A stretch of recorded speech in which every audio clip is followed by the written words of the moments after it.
بسم اللہ الرحمن الرحیم، السلام علیکم۔ انفلیمیشن کے بارے میں آج کی ویڈیو۔ انفلیمیشن ایسا سوزش ہے، اور سوزش جسم میں کہیں پہ بھی ہو سکتی ہے۔ اب اس کی وجوہات بھی مختلف ہو سکتی ہیں۔ کبھی کبھی ایسا ہوتا ہے کہ چوٹ لگنے سے بھی سوزش ہو جاتی ہے، غلط کھانے پینے کی وجہ سے بھی سوزش ہو جاتی ہے، اور سوزش جہاں پہ بھی ہوتی ہے یا انفلیمیشن جہاں پہ بھی ہوتی ہے وہاں پہ یقینی طور پہ ساتھ سویلنگ بھی ہو جاتی ہے۔ اچھا، اب یہ ٹرم بڑی زیادہ یوز ہو رہی ہے، اور جو لفظوں کا کھیل ہے اسی کے ساتھ ساری چیزیں چل رہی ہیں۔ ادروائز یہ جو سوجن ہے یا سوزش ہے، یہ تو بڑی عام سی ایک چیز مانی جاتی تھی۔ عام ناٹ ان اے سینس کہ اس کی سیریسنس نہیں تھی، سیریسنس ضرور اس کی موجود ہے، لیکن یہ ہے کہ یہ جتنی اس کو اب ہائپ دے دی گئی ہے کہ ہر چیز انفلیمیشن پہ ڈال دی گئی ہے، ایسا بھی نہیں ہوتا۔ بہت سارے اور ریزنز بھی ہوتے ہیں، لیکن بہرحال اس کے نقصانات بھی بہت ہوتے ہیں۔ اب جہاں پہ بھی انگلش میں ورڈ آئٹس آئے گا، اس کا مطلب ہے کہ وہ انفلیمیشن کی بات ہو رہی ہے۔ جیسے مثال کے طور پہ آرتھرائٹس، گیسٹرائٹس، کولائٹس، تو جہاں پہ بھی آئٹس کا ورڈ آئے گا وہ وہاں پہ اس سے آپ سمجھ لیجئے کہ یہ سوزش کے حوالے سے بات ہو رہی ہے یا انفلیمیشن کے حوالے سے بات ہو رہی ہے۔ اب سوزش، انفلیمیشن، اس کے لیے ہزارہا طرح کی ریمیڈیز بتائی جاتی ہیں، چیزیں بتائی جاتی ہیں، لیکن میرا خیال ہے کہ اس میں سب سے جو امپورٹنٹ چیز ہوتی ہے وہ ایک تو یہ کہ آپ کی ڈائٹ بہترین ہونی چاہیے۔ بہترین ڈائٹ سے مراد بالکل یہ نہیں ہے کہ مہنگی ڈائٹ ہونی چاہیے۔ مرچ مسالے کم ہونے چاہیے، گھی کم ہونا چاہیے، آئل کم ہونا چاہیے، بہت زیادہ مرغن غذائیں نہیں ہونی چاہیے، اور بہت زیادہ مسالہ دار غذائیں نہیں ہونی چاہیے۔ سادہ اچھی غذا اگر آپ کھاتے ہیں تو پھر چانسز یہ ہوتے ہیں کہ آپ میں کے بدن میں سوزش نہیں ہوگی، یا ہوگی تو کم ہوگی، اور اس کو ٹریٹ کرنا آسان ہو جائے گا۔ لیکن فرض کیجئے کہ ہو گئی، اب آپ کو ڈاکٹر نے کہہ دیا کہ بھئی آپ کو تو انفلیمیشن ہوئی ہوئی ہے باڈی میں بہت زیادہ، اور اس کی وجہ سے یہ مسئلہ ہے، یہ مسئلہ ہے، یہ مسئلہ ہے، اور آپ کو دسیوں طرح کی مختلف دوائیاں دے دیں۔ اچھا، اب یہ بات یاد رکھیے گا کہ میں یہ نہیں کہہ رہا ہوں کہ اگر آرتھرائٹس ہے تو آپ نے اس کی دوائی نہیں کھانی، آپ کو گیسٹرائٹس ہے تو آپ نے دوائی نہیں کھانی۔ آپ دوائیں کھا سکتے ہیں، لیکن دوائی کیا کرتی ہے، میں ایلوپیتھک میڈیسنز کی بات کر رہا ہوں، کہ وہ آپ کے سمٹمز کو ٹیمپرریلی دبا دیتی ہے، اس کو کیور نہیں کرتی۔ عموماً یہ ہوتا ہے، میں کوئی کسی کے اوپر کوئی بلیم گیم نہیں کر رہا ہوں، لیکن عموماً یہ ہوتا ہے۔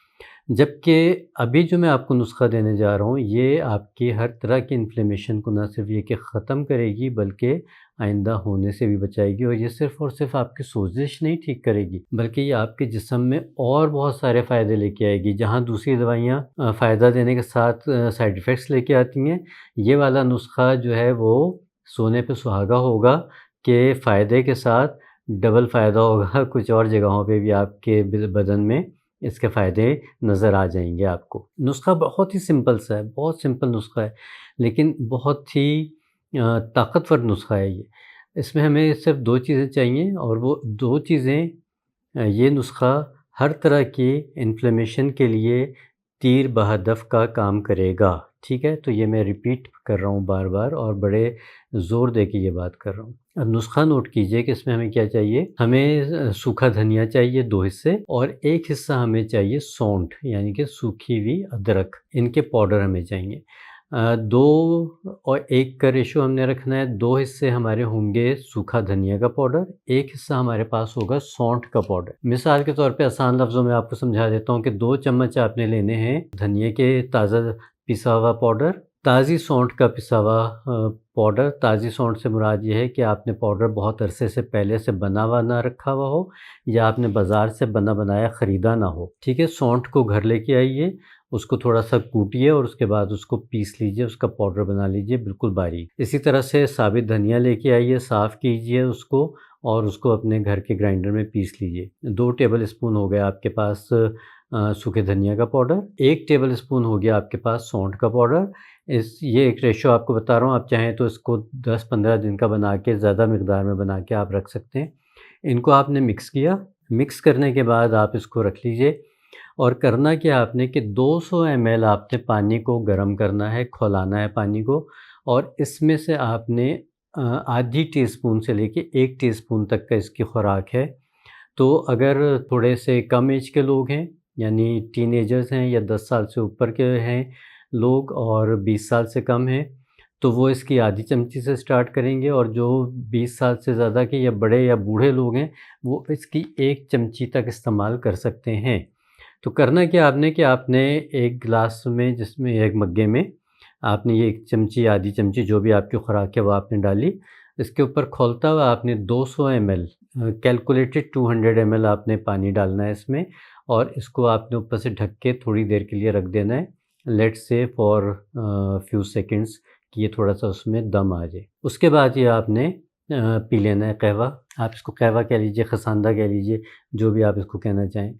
اچھا، یہ آپ کس ٹائم پہ پی سکتے ہیں؟ صبح نہار منہ پی سکتے ہیں ہر طرح کی انفلیمیشن کو ختم کرنے کے لیے، اور اس کے بعد آپ شام کے ٹائم پہ لے سکتے ہیں، تقریباً 3-4 بجے یا 4-5 بجے، یعنی دوپہر کے کھانے کے 2-2.5 گھنٹے کے بعد کا جو ٹائم ہوتا ہے۔ یہ 2 ٹائم ہو گئے آپ کے اس طرح سے لینے کے لیے کہ اگر آپ نے اپنی باڈی میں سے انفلیمیشن کو، یعنی کہ سوزش کو یا کسی بھی طرح کی سویلنگز کو آپ نے دور کرنا ہے۔ دوسرا طریقہ یہ ہو سکتا ہے کہ اگر آپ نے اسی چیز کو ڈائجسٹیو ایڈ کے طور پہ لینا ہے، یعنی کہ کھانے کو ہضم کرنے کے لیے لینا ہے، تو پھر آپ کھانا کھانے کے بعد اس کو لے سکتے ہیں۔ وہ آپ دوپہر کو کھانے کے بعد بھی لے سکتے ہیں، وہ آپ رات کو کھانے کے بعد بھی لے سکتے ہیں، لیکن اس ٹائم پہ جب آپ لیں گے تو آپ نے اس کی مقدار خوراک آدھی کر دینی ہے۔ مطلب اگر آپ آدھی چمچی لیتے ہیں تو اس کی بھی آدھی کر دیں گے، اور 100 ایم ایل پانی کا استعمال کریں گے۔ اگر آپ 1 چمچی لیتے ہیں تو آپ آدھی چمچی کر لیں گے اور 100 ایم ایل پانی کا استعمال کریں گے۔ جو ریگولر خوراک ہے اس میں 200 ایم ایل پانی جائے گا، جو آپ نے کھانے کے بعد ہاضمے کے لیے پینا ہے اس میں 100 ایم ایل پانی جائے گا، اور سفوف کی مقدار بھی آدھی ہو جائے گی۔ استعمال کریں گے آپ تو پھر آپ دیکھیں گے کہ آپ کا ہاضمہ، وہ کہتے ہیں نا لکڑ ہضم پتھر ہضم والا ہو جائے گا۔ اس کے علاوہ آپ کے بدن میں سے ظاہری طور پہ بھی، بیرونی طور پہ بھی اور اندرونی طور پہ بھی جو بھی سوزش اور سویلنگز ہیں وہ ختم ہو جائیں گی۔ ایون یہ انتڑیوں کی جو سوزش اور انتڑیوں کے جو وہ کہتے ہیں نا ورم آ گیا، جگر پہ ورم آ گیا، معدے کے منہ پہ ورم آ گیا، جوڑوں پہ ورم آ گیا، یہ ہر طرح کے ورم کو تحلیل کرنے کی شاندار صلاحیت رکھتی ہے۔